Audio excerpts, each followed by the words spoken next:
السلام علیکم ورحمت الله وبرکاته. یو خور پوښتنه کړې ده چې ماشوم لرم په نس کې، نو خاوند راته وایي دا ایسته که که نه ایسته که یې زه درته ځم. او یو وخت مخکې هم داسې واقعه پېښ شوه، ما د ده په قول نه وه کول، بیا نه میاشتې راسه تللی و، ورک و. نو دا وایي که زه دا بچی نه کړم ایسته، که دا خاوند راسه ولاړ شي راسه ورک شي، نو بیا د کوچنیانو نفقه و دا شان زه نه شم سره برابرولی.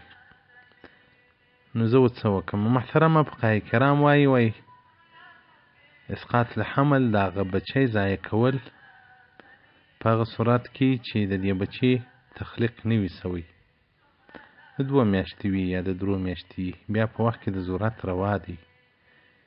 خو کینه کیسته دا خیرون، دا ښه کار دی او اولا کار دی. دلته چې اوس تاسې د ژوند مشکلات درته پېښېږي، که ته دا ماشوم ایسته کې ستا غاړې نه دي ورباندې بندې، د خاوند به غاړې بندې وي. په توایت ترخانیه جلد 3 صفحه 216 کتاب نکاح الفصل السادس والعشرون. او دغه رنګه رد المحتار کتاب الحجر والإباحة، او دغه رنګه حج تحتوي على الدر المختار جلد 3 صفحه 214 کتاب الحجر والإباحة.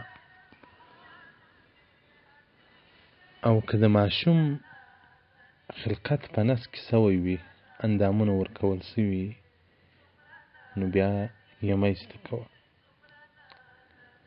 نو خاوند ته ووایه چې ته د اولاد څخه دومره بد وړې، نو خو په ابتدا کې بیا داسې ګولۍ استعمال کړه چې ماشوم نه پیدا کېږي.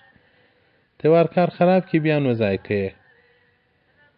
نو واقعیت ته د خارج خوند دی، خو نو دا خاوندان یې دغه دي، نو چې ځم لاړ شي باره خو نه دی په نورو خارجیانو پسې، باره نه په اولاد کې چورت وي نه په ښځه کې چورت وي.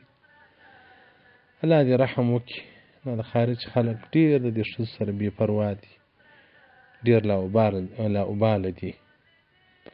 کافران خو موږ د ښځو حقوق ورکوو، ظالم زامن ورته څنګه حقوق دي، خو دا زموږ مسلمانان یې خوندې خو چې هلته دي وله په سم زړه نه ده، د خاوندانو څخه په تکلیف دي. خاوندان ظلم ورباندې کوي، خاوندان په نورو نارواو باندې اخته وي، الا ماشاءالله ماسې هغه خلکو چې الله هدایت ورته کړی وي، نیکان خلک وي.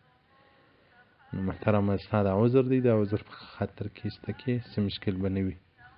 السلام علیکم ورحمت الله وبرکاته.